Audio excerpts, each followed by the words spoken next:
উত্তরবঙ্গের দার্জিলিং, কালিম্পং, জলপাইগুড়ি, কোচবিহার এবং আলিপুরদুয়ার এই জেলাগুলিতে বিক্ষিপ্তভাবে থান্ডারস্টর্ম উইথ লাইটনিং হওয়ার সম্ভাবনা আছে।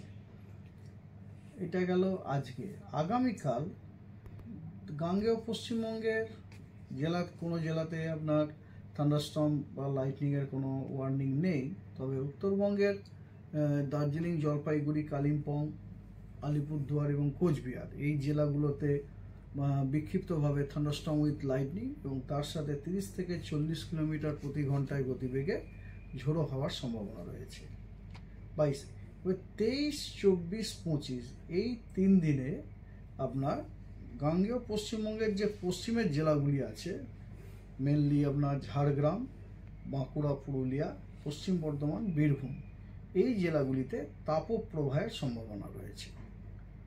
আর উত্তরবঙ্গের সবকটি জেলাতে বিক্ষিপ্তভাবে থান্ডারস্টর্ম উইথ লাইটনিং হওয়ার সম্ভাবনা আছে।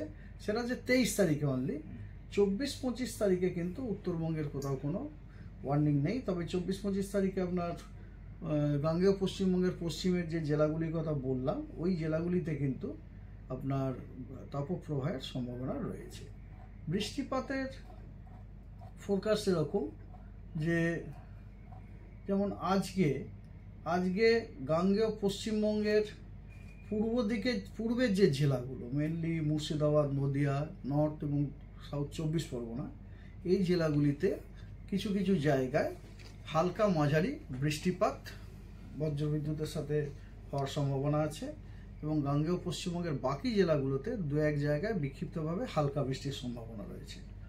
উত্তরবঙ্গের দার্জিলিং, কালিম্পং, জলপাইগুড়ি, আলিপুরদুয়ার, কোচবিহার এই জেলাগুলিতে আপনার কিছু কিছু জায়গায় হালকা ও মাঝারি বৃষ্টিপাতের সম্ভাবনা আছে থান্ডারস্টর্মের সাথে, এবং উত্তরবঙ্গের বাকি জেলাগুলিতে 2-1 জায়গায় বিক্ষিপ্তভাবে হালকা বৃষ্টির সম্ভাবনা রয়েছে।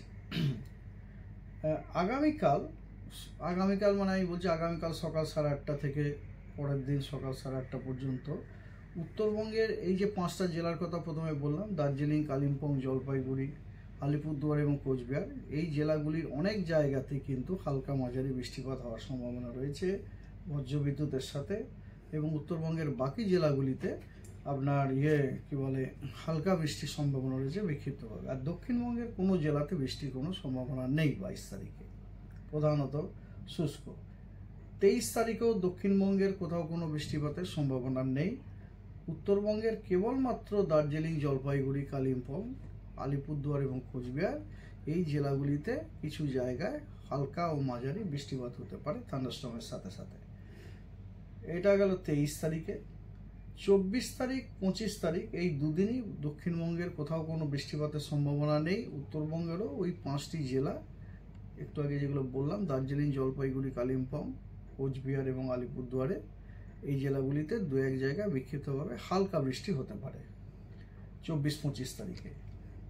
26 তারিখে আবার আপনার দক্ষিণবঙ্গের প্রধানত পশ্চিমের জেলাগুলো, দক্ষিণ পশ্চিমের জেলাগুলো যেমন পুরুলিয়া, বাঁকুড়া, পশ্চিম বর্ধমান, পশ্চিম মেদিনীপুর, ঝাড়গ্রাম এবং পূর্ব মেদিনীপুর এই জেলাগুলিতে বিক্ষিপ্তভাবে 2-1 জায়গায় হালকা বৃষ্টির সম্ভাবনা রয়েছে।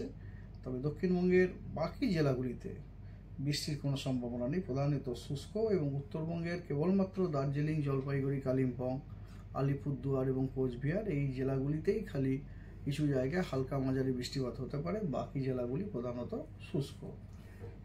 লাস্ট ডে 27 তারিখে পশ্চিমবঙ্গের সব জেলাগুলিতেই কিছু কিছু জায়গায় হালকা ও মাঝারি বৃষ্টিপাত হতে পারে। আর তাপমাত্রা এতদিন ধরে তো আমরা দেখতে পেয়েছি যে তাপমাত্রাটা একদম কমের দিকে আছে, তবে এবারে কিন্তু আপনার ম্যাক্সিমাম টেম্পারেচারটা একটু ঊর্ধ্বমুখী হওয়ার সম্ভাবনা আছে। আগামী 4 দিনে ম্যাক্সিমাম টেম্পারেচারটা বাড়ার সম্ভাবনা আছে আর কি, ধীরে ধীরে অ্যাবাউট 4 ডিগ্রি ধীরে ধীরে বাড়তে পারে।